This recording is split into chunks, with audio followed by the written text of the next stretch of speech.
दीवार के उस पार कौन था? रात के 1:35 बजे थे। हवा में सन्नाटा था। अविनाश अपने कमरे में बैठा मोबाइल चला रहा था।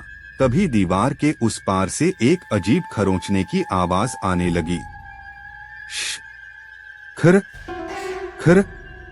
पहले उसे लगा चूहा होगा, लेकिन आवाज धीरे धीरे तेज होती गई, जैसे कोई नाखून घसीट रहा हो।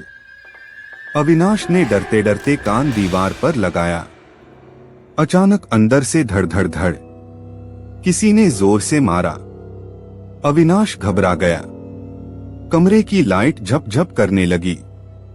वह मोबाइल की टॉर्च लेकर दीवार की तरफ गया। उसी वक्त दीवार पर एक काली दरार बनने लगी और उस दरार से एक लंबी पतली सफेद उंगलियां बाहर निकली। फिर एक खरखराती आवाज, मुझे बाहर आने दो।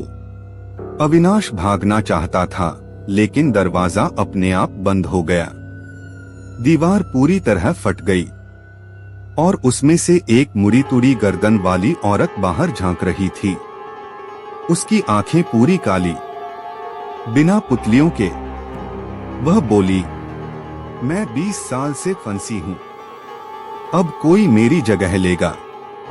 अगले ही पल उसकी चीख गूंजी और सब कुछ खामोश हो गया। 3 दिन बाद उसकी बहन रिया घर लौटी। अविनाश के कमरे की दीवार पर वही पतली दरार अभी भी मौजूद थी। रिया ने जिज्ञासा में दीवार छुई। दीवार बर्फ जैसी ठंडी हो गई। अंदर से किसी ने उसकी उंगलियां पकड़ लीं। अचानक अंदर से अविनाश की आवाज, रिया, जल्दी मुझे बाहर निकालो। लेकिन आवाज में किसी औरत का भारीपन भी मिला हुआ था। रिया कांपते हुए बोली, भैया, आप अंदर कैसे? अंदर से आवाज आई, वो वापस आ रही है, मुझे निकालो। कमरा अंधेरे में डूब गया। सरसराती आवाजें आने लगीं। रिया ने टॉर्च जलाई। दीवार की दरार बड़ी हो चुकी थी और उसमें से एक काली औरत का आधा चेहरा बाहर था। उसने फुसफुसाया, मेरी जगह तुम लोग ही लोगे। फिर उसका लंबा नुकीला हाथ रिया की तरफ झपटा। रिया दौड़कर कमरे से बाहर निकली और दरवाजा बंद कर दिया। अंदर से लगातार आवाजें आती रहीं।